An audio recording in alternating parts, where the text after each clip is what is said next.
Bonjour à tout le monde. Je vais aujourd'hui vous parler des diverses raisons entraînant la dégradation des facultés supérieures.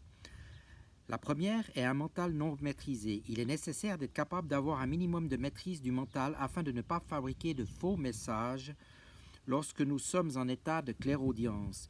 Bien des clairvoyants se disent canal de Saint-Michel ou de toutes sortes d'êtres spirituels lumineux.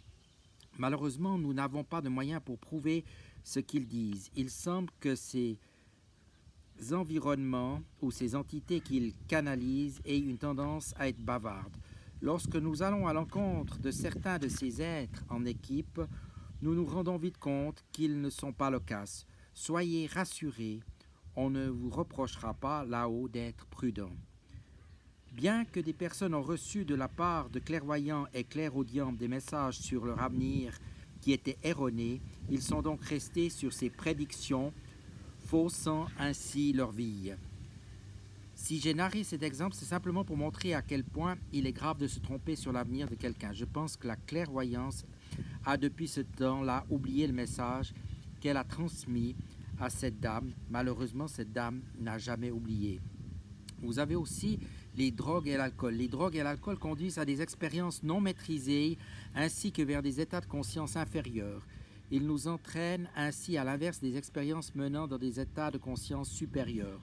Nous le voyons bien à travers ceux qui sont dans un état de coma éthylique ou alcoolique, qui vivent ce que l'on appelle le delirium tremens et voient toutes sortes de monstruosités provenant du bas astral, telles que des araignées géantes montant sur eux.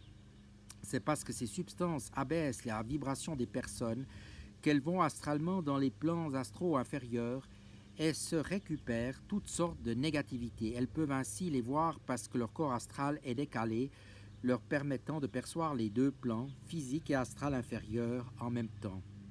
Vous avez encore le besoin de reconnaissance. Ce besoin d'être important est nécessaire à chacun d'entre nous. Cela fait partie de nos besoins les plus profonds d'être reconnus. Le besoin de reconnaissance provient généralement de notre petite enfance où nous n'avons pas reçu la quantité d'amour et de présence demandée, même si nos parents ont fait tout ce qu'il fallait pour nous aimer. Après un travail intérieur, notre besoin de reconnaissance passera au tamis de notre méditation.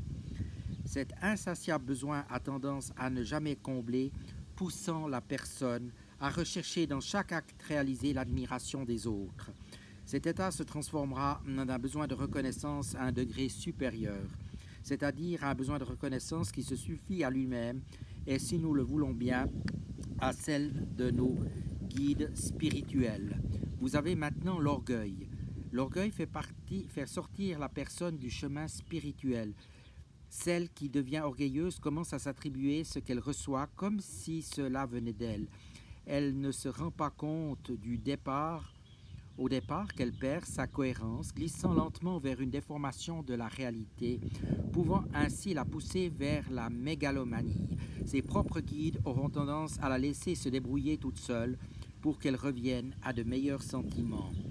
Vous avez encore la soif de pouvoir. La soif de pouvoir est un besoin qui entraîne la personne à vouloir s'annexer les autres, s'arrangeant de mille manières pour être admirée. Le fait d'avoir une telle soif oblige la personne qui la nourrit à perdre son objectivité aux dépens de cette même soif. J'ai ainsi perçu par clairvoyance que certaines personnes que je connaissais qui ont développé leur faculté psychique ont reçu des messages spirituels, puis les ont transformés à leur avantage pour se valoriser. Nous voyons bien que dans tel cas, la soif de pouvoir fausse toute réception spirituelle, avec en plus le danger d'être récupérée par la personne. Celle-ci, perdant ainsi toute son objectivité, devient elle-même un danger spirituel pour ceux qui l'entourent. Nous avons encore une mauvaise construction intérieure. Les facultés psychiques se dégradent lorsque la personne n'est pas bien construite, ne serait-ce qu'au niveau de ses connaissances ou au niveau spirituel. Elle peut, à un certain moment de la croissance de ses facultés, commencer à mélanger les choses, ne sachant d'où elles proviennent, la laissant dans une sorte de trouble intérieur et de mal-être. Une personne de ma connaissance lisait toutes sortes de livres hétéroclites dans les domaines psychiques. Elle en arrivait à dire que certains annoncés étaient opposés à ce que d'autres avaient affirmé. Elle avait ainsi réussi à créer un amalgame de toutes sortes d'informations, aussi incohérentes les unes que les autres, ne faisant plus le tri pour distinguer la vérité de l'erreur. Il faudrait, pour qu'elle retrouve sa cohérence, qu'elle médite sur les informations accumulées afin de les reclasser à leur juste place, leur permettant ainsi de se recentrer pour que le calme intérieur puisse revenir. Et vous avez enfin le doute. Sur le plan astral, le doute est l'inverse de toute création. Il est comparable à un dissolvant qui défait d'un coup ce qui a été visualisé. De même, si la personne qui s'élève spirituellement est rattrapée par le doute, elle se retrouvera rapidement dépassée pendant ses moyens, se sentant ainsi réduite dans les capacités qu'elle a précédemment acquises. Le doute est comparable à une faille située dans notre construction intérieure, prouvant ou pouvant, s'il réapparaît, nous ébranler profondément. Cette étape aurait dû être travaillée auparavant en apprenant à maîtriser son mental et en méditant sur nos capacités et nos limites afin que notre vision des choses soit claire et stable, ne laissant pas prise à toute pensée réductrice nous concernant. Je vous remercie de votre attention et je vous dis à tout bientôt.